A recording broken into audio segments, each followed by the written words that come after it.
भारताच्या कारवाईनंतर पाकिस्तानचे पंतप्रधान शहबाज शरीफ यांनी आज राष्ट्रीय सुरक्षा समितीची एक बैठक आयोजित केली आहे। या बैठकीनंतर पाकिस्तानही कठोर प्रतिक्रिया देईल असे सांगण्यात आले।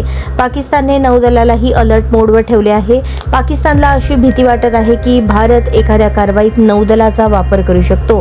त्यामुळेच पाकिस्तान सरकारने 2 दिवसांची फायरिंग वॉर्निंग जारी केली आहे। दरम्यान आज पाकिस्तान रात्रभर दहशतीत आहे, कारण त्याने 18 लढाऊ विमाने LOC वर ठेवली आहेत। पहलगाम येथे दहशतवाद्यांकडून झालेल्या भीषण हत्याकांडानंतर आता केंद्र सरकारने कडक पावले उचलली आहेत। या धर्तीवर भारताने पाकिस्तानची कोंडी करण्याची तयारी सुरू केली आहे, तर दुसरीकडे वायुसेनेने आक्रमण नावाने युद्धाभ्यास सुरू केला आहे।